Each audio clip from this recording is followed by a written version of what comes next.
না?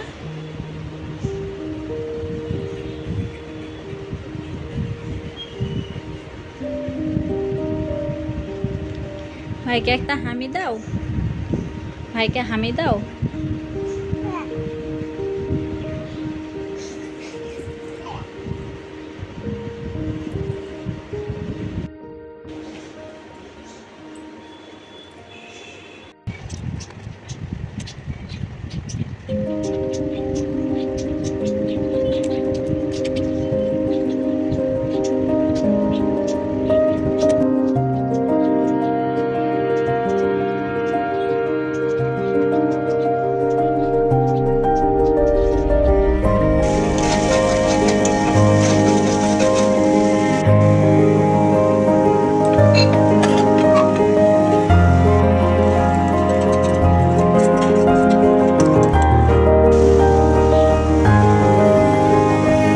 Hello everyone, good morning. আমি মৌ। কেমন আছো তোমরা সবাই? আশা করি ভালো আছো, সুস্থ আছো, আর আমরাও ভালো আছি, সুস্থ আছি।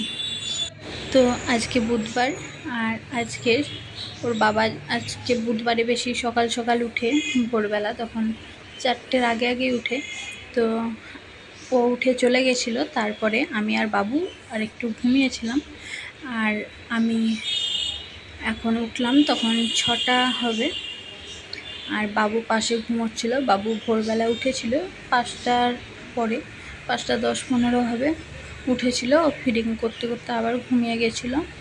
তো তারপরে আমি শুয়ে থাকতে থাকতে ওকে খাওয়াতে খাওয়াতে আমি নিজেই ঘুমিয়ে গেছিলাম। ওই জন্য 6টার দিকে আবার ঘুম ভেঙেছে। ভাঙার পরে এখন উঠলাম। উঠে এখন বাবু যেহেতু ঘুমোচ্ছে, আমি বাসি কাজগুলো সেরে নেব, তাহলে ও উঠলে তখন ওর খাবারটা করে ওকে খাইয়ে নিতে পারবো, সেই জন্য। আর কি বলতো, এখন আমি একটু দেরি করে উঠি। কোনো দিন ভোরবেলা উঠে যাই, মানে ভোরবেলা তো আমি প্রত্যেক দিনই উঠি, কিন্তু যেদিন ঘুম পাই সেদিন হয়তো আবার ঘুমোই, যেদিন খুব কাজ থাকে সেদিন ঘুমোই না। আবার হচ্ছে হয়তো কোনো দিন ঘুম আসছে না ভোরবেলা, সেদিন আর ঘুমালাম না, এভাবে হয়। কিন্তু আগে কি হতো, আমি প্রত্যেক দিনই ভোরবেলা উঠে যেতাম। উঠে গিয়ে মানে বাবু হওয়ার আগে, আমার বিয়ের পরের কথা বলছি, তো তখন হচ্ছে প্রত্যেক দিনই ভোরবেলা উঠে যেতাম, উঠে কাজ করতাম, বাসি কাজ টাজ। এখন আর সেই জিনিসটা করি না, কারণ অনেক দিন এমন হয় যে বাবু জ্বালায় রাত্রিবেলা ঘুম হয় না ঠিকঠাক, দেরি করে উঠি। তারপরে শীতের সময় তখন ঠান্ডায় একটু দেরি করে উঠি। মানে কি বলতো, কাজগুলো তো আমিই করব একটু আগে আর পরে, ওই জন্য ভাবি যে একটু দেরি করে উঠে করব। কিন্তু এখন একটু মানে তাও তাড়াতাড়ি উঠি। আগে যেমন 6:45টাও হয়ে যেত। আর এখন বাবুকে নিয়ে বেশি চিন্তা হয় যে আমি যদি উঠে যদি কাজগুলো না করি, তখন বাবু যদি জ্বালায়, তখন আমার কাজগুলো আর হবে না, এই ভয়টা থাকে একটুখানি মনের মধ্যে। আর কি বলতো, দেখবে যতই বাড়ির কাজ করো না কেন, যতই তুমি সবার মনের মতো হয়ে চলার চেষ্টা করো না কেন, ঠিক পারবে না। কেউ কারো মনের মতো হতে পারে না। যতই সবার কথা ভেবে সবার পছন্দ মতো কাজ করো, সবাই যে যেটা চাইবে সেটাই করো না কেন, কিন্তু দেখবে দিনের শেষে কোথাও না কোথাও তাদের মানে চাহিদা যেন পূরণই হবে না, এমনটাই হয়। যতই মন জুগিয়ে চলো, তবুও যেন তাদের কোথাও না কোথাও খামতি থেকেই যায়। তো ব্যাপারটা হয়ে গেছে সেরকম। এখন আর মানে আগে এই জিনিসটা খুব ভাবতাম, সবাইকে কে কী চাইছে সেটা বুঝে সেই জিনিসগুলো করার চেষ্টা করতাম, তার সবার মনের মতো করে কাজ করার চেষ্টা করতাম, যে যেটা বলতো সেটা করতাম। কিন্তু এখন তারপরেও এসব করেও দেখেছি আমি, টানা 2.5 বছর 2-2.5 বছর এরমভাবে চলে দেখেছি যে না, সম্ভব না। সেই তোমার পিছনে কিন্তু লোকের কাছে সেই তোমার খারাপটাই বলবে, তোমার নামে বদনামটাই করবে। তাই এখন শিখে গেছি যে তোমার যেটা ভালো লাগে বলেই না যে আমি কোনো উল্টোপাল্টা কিছু করে বেড়াচ্ছি, বা হচ্ছে আমার যা ইচ্ছে হচ্ছে সেটাই করছি, সেটা না।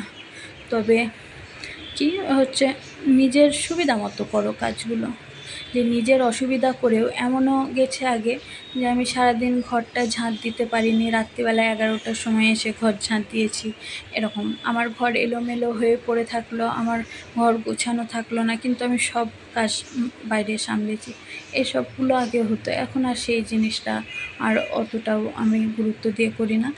সবটা করি, কিন্তু আগে ভাবি যে আমার নিজেরটাও করতে হবে আমাকে, সেই জিনিসটা। কিন্তু আগে এই জিনিসটা আমি ভাবতাম না যে আমার নিজেরগুলো হচ্ছে করতে হবে, তার সঙ্গে সবারগুলো করতে হবে। আগে মনে হতো যে না, সবারগুলো পড়ে থাকবে, আমি আমারটা করব আগে, সেই জিনিসটা না। কিন্তু এখন সবার আগে আমি নিজেরটা করি, তারপরে বাইরেরটা সামলাই। তো এই হচ্ছে ব্যাপার। যতই তুমি সবার মন জুগিয়ে চলো না কেন, মন পাবে না কারো, এই জিনিসটা ভালোভাবে বুঝে গেছি। তো দেখো আমার ঘর ঝাঁট দিতে দিতে এখানে বাবু উঠে গেছে। বাবু উঠে যাওয়ার পরে ওকে একটু নিলাম, আদর করলাম, আর তারপরে ওর খাবার দাবার করবো, ওকে খাওয়াবো। তো যেটা বলছিলাম, এখন কি হয় বলো তো, এখন যে আমি ছেলেকে নিয়ে ওকে সামলেও এই যে দিনে 5 বার 6 বার ওর খাবার করা, ঠিক আছে, আর নিচে গিয়ে ওর খাবার করে আনা, তারপরে ওকে ধরো বারবার জল খাওয়ানো, দুধ খাওয়ানো, পটি করলো, হিসু করলো, এসবগুলো কাচা ধোয়া সব কিন্তু আমি একাই করি। ওর স্নান করানো, ওকে তেল মাখানো, ও যাবতীয় যা বলো, একটা বাচ্চার যাবতীয় যা কাজ করতে হয় সবগুলোই আমি একাই করি। হ্যাঁ, তবুও এত কিছু করে আমার ঘরটাকেও তো আমার ক্লিন করে রাখতে হয়, তাই না? ঘরটা ঝাঁট দেওয়া, মোছা, আর বাচ্চা থাকলে সব এলোমেলো করে রাখে, সেগুলোও গোছানো। আর যেহেতু বাবু এখন 1 বছরের হয়ে গেছে, তো ও তো ঘরের কোনো কিছু এক জায়গায় রাখে না, ও পুরো এদিক থেকে সেদিক, সেদিক থেকে এদিক, মানে যেখানকার জিনিস যেখানে পাই সেখানে ছড়িয়ে ছিটিয়ে রাখে। তো ওর পিছনেও তো আমাকে সারাক্ষণ দৌড়ে বেড়াতে হয় না। তো ঘরের কাজগুলো পরিষ্কার করে তারপরে আমাদের খাবার দাবার করা, আমাদের খাওয়া, এগুলোও তো আছে। এত কিছু করেও যেন মানে লোকে একটু মানে খারাপই ভাবে যে দেখ সারাক্ষণ বাচ্চা নিয়ে থাকি, এসবগুলো করি, মানে এত কিছু করেও যেন মন পাওয়া যায় না। তো এখন একটা কথাই, যে সবার আগে নিজেকে ভালোবাসো, নিজেকে ভালো রাখো, তারপরে নিজের বর ছেলে এদেরকে ভালো রাখো, নিজের কাছের মানুষগুলোকে ভালো রাখো, তারপরে আদার্স কে কী বললো না বললো সেটা পরের কথা। তুমি যতই যাই করো না কেন, তাদের কথা বলা অভ্যেস, তারা বলবেই, ঠিক আছে? যে তোমার পিছনে তারা বলবেই, মুখের সামনে এসে খুব মিষ্টি মিষ্টি কথা বলবে, এটাই হচ্ছে ব্যাপার। তো দেখো এখন আমাদের খাবার দাবার হয়ে গেছিলো। আজকে রুটি করেছিলাম আর ঘুগনি করেছিলাম, দিয়ে আমরা খাওয়া দাওয়াও করে নিয়েছিলাম। আর বাবুকে এখানে লেবু দিয়েছিলাম, তো ও লেবুটা এভাবে খাচ্ছিল। ও খায় না যদিও, ওর রসটা পুরো আগে ফেলে দিয়েছে। আমি ওকে রসটা চিপে আলাদা করে খাওয়ানোর চেষ্টা করেছিলাম, ও খায়নি। তো এই লেবুর খোসাটা নিয়ে এভাবেই খেলা করছে, নাকি খাচ্ছে বুঝতে পারছি না কি করছে। আসলে ওর হয়তো এটাই ভালো লাগছে, লেবুর রসটা কিন্তু খেলো না, কিন্তু খোসাটা এইভাবে কামড়াচ্ছে। আর ওর এখন দাঁত সুরসুর করে, তো ওই জন্য হয়তো এরকম করছে। অনেক সময় হাতের মধ্যে কামড়াতেও চাইও, মানে ওর দাঁতটা সুরসুর করে।